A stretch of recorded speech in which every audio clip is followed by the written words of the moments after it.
Ah, não sei, vamos ver. Vai do quê? Eu que atendi o telefone quando o senhor ligou pra mim.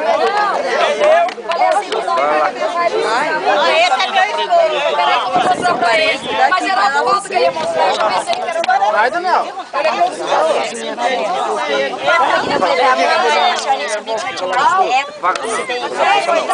Por que você mandou não levar, maluco? Vamos quebrar a costela hoje. Mas é tudo ano também, não quer ir. Hã? 6 filhos.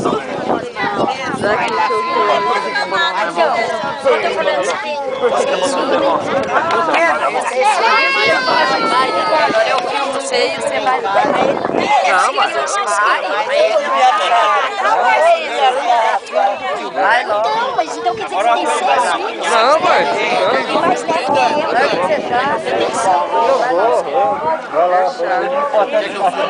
Hã? Ah, obrigado. Esse aí é nós. É filho da Preta, seu. Da Cleonice.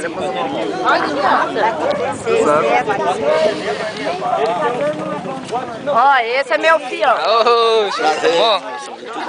Beleza?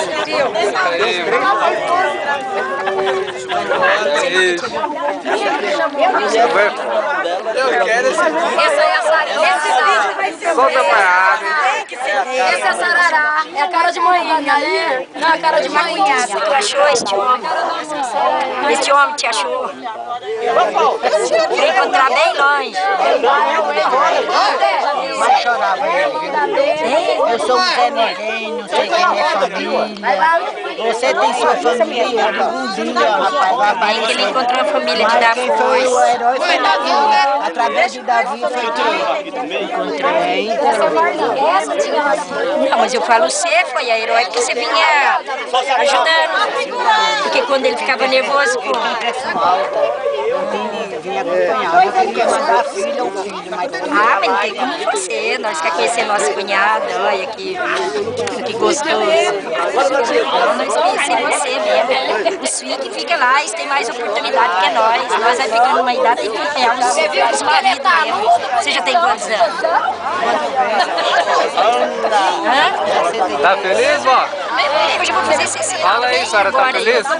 Dia 22 de dezembro. A senhora acredita agora? E ele tem quanto? Cheirosão. Falei pra senhora? Ele disse que é Você não acreditava? Ô, Paulo, anda aí, vem aqui. Meu tio. Não é nada, ele já é pro seu 60. Quantos anos tem, Luiz? 45. E a coisinha fofa. Que lindo. Vai ver ressabiada ainda. Mas agora tá tudo bom, né, minha mãe?